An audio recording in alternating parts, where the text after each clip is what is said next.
Welcome to the YouTube channel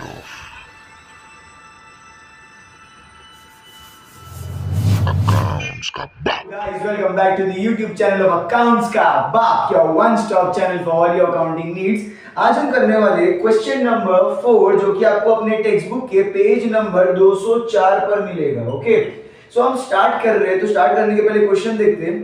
question is Virendra, Devendra and Narendra were partners sharing profit and losses in the ratio 3:2:1.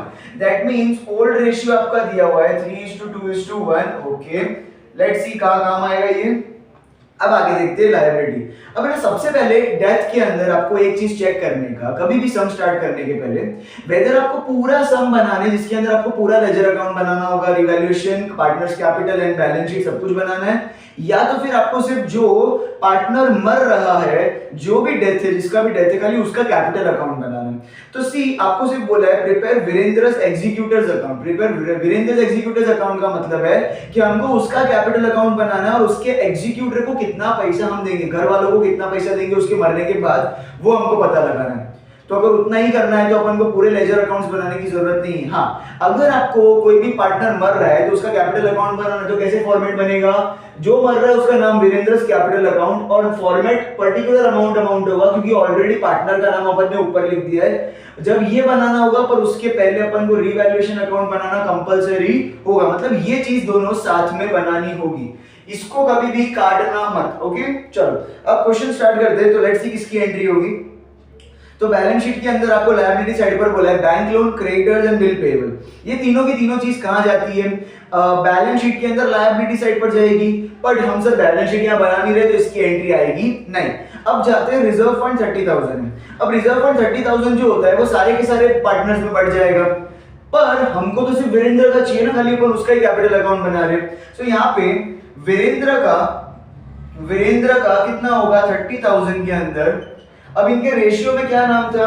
सो वीरेंद्र इश्टू देवेंद्र इश्टू नरेंद्र था। Okay, अपन को किसका चाहिए? वीरेंद्र का, मतलब वीरेंद्र का कितना है 3 अपॉन टोटल कितना है 3 + 2 5 6 3 1 जा 3 2 जा और ये आ जाएगा 15,000। दैट मींस वीरेंद्र का रिजर्व फंड में शेयर है 15,000 और उसकी एंट्री कहां जाएगी? कैपिटल अकाउंट के क्रेडिट साइड पे लिखेंगे अपन बाय रिजर्व फंड अकाउंट, और इसको ओल्ड रेशियो में बांटा, इसके लिए मैं यहाँ पे ओआर लिखूंगा 15,000, इसको 15,000 मिलेगा।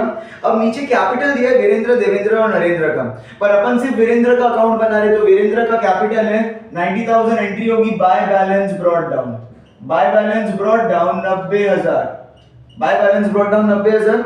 अब असेट साइड पे है furniture, land and building, motor car, सनरेटर, bill receivable, investment, cash at bank. ये सारे के सारे आपके क्या होते हैं? एसेट, जो कि बैलेंस शीट में एसेट साइड पे जाते हैं, बट ड्यू टू कि हमने बैलेंस शीट तो बनानी ही नहीं है तो इसकी एंट्रीज भी आएगी नहीं, इसको छोड़ देते, फिर आगे बढ़ते हैं। Mister Virendra died on 31 August. So what was the period of working? वो कितना महीना काम किया? तो अप्रैल में हमारा साल शुरू होता है, तो अप्रैल, मई, जून, जुलाई, अगस्त। वो 31 अगस्त को मर रहा है, मतलब पूरा अगस्त उसने काम किया, तो 5 महीने ही served in the company. So period of working मैं लिखूंगा 5 months. Period of working is equal to 5 months, ऐसा मेंशन करने का प्रॉपर। अब आगे क्या बोल रहा है? The capital to his credit at the date of death. अभी देखो कैपिटल हमेशा कहां जाता है? क्रेडिट में ही जाता है ना, पार्टनर्स कैपिटल के क्रेडिट में। तो it was just an information, वो अपने को ऑलरेडी पता है, उसको कुछ करना नहीं है।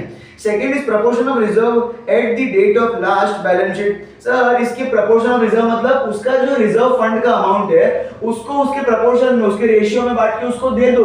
हाँ, तो दे दिया हमने, तो ये भी एक इंफॉर्मेशन थी, कुछ इसका करना नहीं था। सो डोंट गेट कंफ्यूज्ड, इन दोनों चीज की कोई एंट्री आएगी नहीं। सीधा थर्ड एडजस्टमेंट पे जाते हैं। इस proportion of profits to date of death based on average profit of last 4 years. अब ये जो चीज होती है वो होता है profit and loss suspense. Profit and loss suspense का फॉर्मूला क्या होता है? फॉर्मूला है लास्ट ईयर्स प्रॉफिट। क्या होता है? Last years profit into share into period, last year's profit into share into period. Now what are the last year's profit? तो आपको बोल रहा है कि उसका जो last year's profit है ना वो कैसे लेना है? on the basis of the average profit of last 4 years। और आपको फोर्थ एडजस्टमेंट में 4 साल के प्रॉफिट दिए हुए, तो आप क्या करोगे? पहले आप एवरेज प्रॉफिट ढूंढोगे। What is the average profit? Average profit का मतलब होता है total profit upon number of years. तो लास्ट 4 इयर्स का बोला है, तो फोर्थ एडजस्टमेंट में 4 साल का कितना है?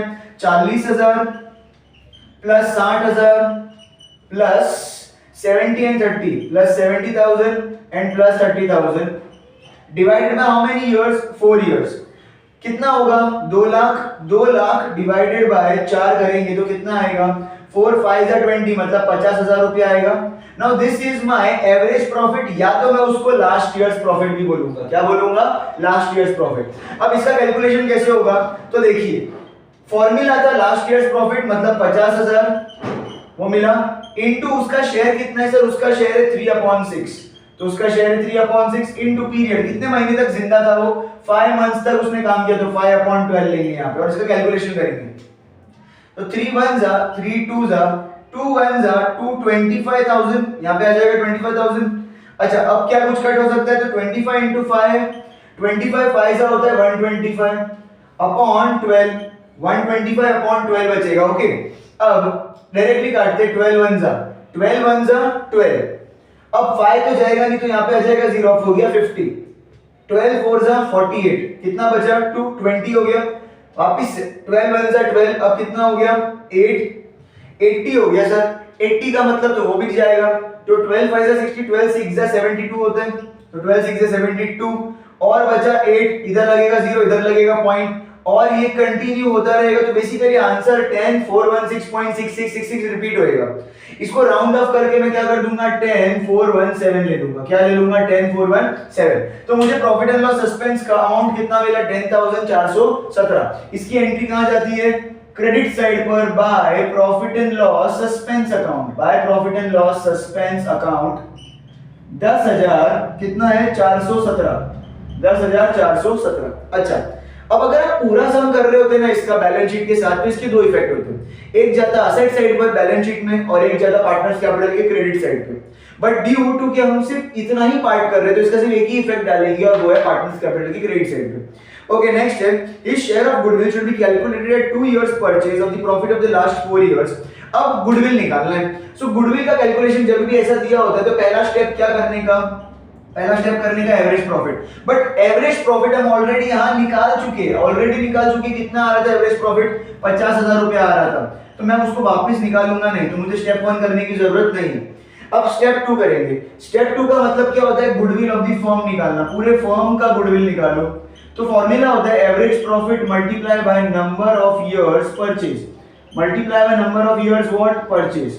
Now number of years average profit तो आपका 50,000 है नंबर ऑफ इयर्स परचेज का मतलब होता है आपको क्वेश्चन में दिया रहेगा 2 इयर्स परचेज 3 इयर्स परचेज या 4 इयर्स परचेज या तो ऐसा दिया रहेगा 2 टाइम्स 3 टाइम्स 4 टाइम्स या तो ऐसा रहेगा ट्वाइस थ्राइस ऐसा कुछ भी दिया होगा ना तो आपको वो लेना है नंबर ऑफ इयर्स परचेज। तो देखो क्वेश्चन पढ़ते हैं share of goodwill should be calculated at 2 years purchase 2 years purchase मतलब यहां पे मैं वो नंबर ऑफ इयर्स परचेज कितना आ गया 2 50 into 2 विल बी 1 लाख सो मेरा गुडविल ऑफ द फर्म पूरे फर्म का गुडविल कितना है 1 लाख।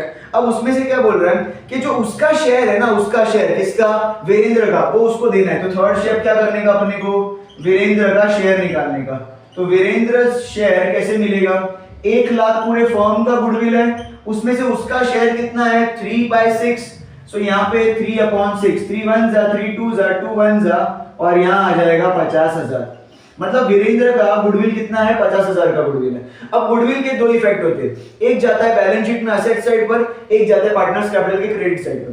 बैलेंस शीट बना नहीं रहे तो एक इफेक्ट करेंगे नहीं बस पार्टनर्स कैपिटल के क्रेडिट साइड पे जाके लिख देंगे by goodwill account 50,000 that's it. Okay अब आगे जाते हैं mister Virendra has drawn 3000 PM का मतलब लिखो अपनी बुक्स में per month to the date of death. तो विड्रॉन का मतलब क्या होता है ड्रॉन का मतलब होता है ड्राइंग्स मतलब वीरेंद्र ने 3,000 रुपया हर महीने जब तक वो मरा नहीं था जब तक वो बिजनेस में काम कर रहा था हर महीने ड्राइंग्स की एंट्री कहां जाती है पार्टनर्स कैपिटल के डेबिट में to drawings account. Now calculation कैसा होगा 3,000 रुपया उसने हर महीने निकाला तो कितने महीने तक जिंदा था वो देखिए 5 महीने तक तो 3 5 15 मतलब 15,000 रुपया यहाँ आ जाएगा। ओके अब आगे क्या बोल रहे हैं there is no increase and decrease in the value of assets and liabilities. अब देखो ये पहला ऐसा सम है जिसके अंदर आपकी ना कोई असेट बढ़ा या घटा ना कोई लायबिलिटी बढ़ी या घटी। अब एक बात बताओ ना असेट या ना लायबिलिटी को रीवैल्यू नहीं हुई कोई वैल्यू चेंज ही नहीं हुई तो उनके इफेक्ट्स यहाँ रीवैल्यूएशन में बनेंगे क्या नहीं और रीवैल्यूएशन में कोई एंट्री ही नहीं आएगी। So it is the first एक अलग टाइप का सम जिसके अंदर रीवैल्यूएशन के अंदर एक भी एंट्री आएगी नहीं। अब एक बात बताओ, रीवैल्यूएशन में अगर कोई एंट्री नहीं आएगी तो यहाँ पे जो प्रॉफिट एंड लॉस आता है तो वो आएगा क्या? वो भी नहीं आएगा। और अगर वो आएगा नहीं तो यहाँ ट्रांसफर भी नहीं होगा। मतलब अपने को डायरेक्टली इसको टोटल करना है और जो अमाउंट आता है उसको निकाल के साइड में रखना है, वही उसको एग्जीक्यूटर को देना है। समझा? ओके, सो बेसिकली इसको यहाँ पर बनाओ या ना बनाओ इसका कोई यूजेज नहीं है। बट अगर सपोज कि आपने एग्जाम में इसको बना दिया और फिर उसके अंदर कोई एंट्री नहीं आई तो काटना मत कभी भी। अगर फॉर्मेट बना हुआ है और उसका कोई यूज नहीं हो रहा है तो इट्स ओके, उसके कोई मार्क्स नहीं कटेंगे आपके एग्जाम में। पर उसको काटोगे, स्क्रिबल करोगे तो फिर मार्क्स कटेंगे, क्योंकि वो अनहाइजीनिक एकदम गंदा सा दिखेगा। ठीक है, टोटल करते फटाफट। 90 प्लस 10 1 लाख, 1,50,000, 1,50,000 प्लस 15 1,65,415। सो 165,417। अच्छा 165,417 हैवी अमाउंट और इसमें से 15,000 गया तो 1,50,417 ये अमाउंट बचेगा और ये अमाउंट किसको मिल जाएगा? उसके घर वालों को, that is to executors loan account. इसी के साथ ये सम हुआ समाप्त। फटाफट स्क्रीनशॉट ले लीजिए।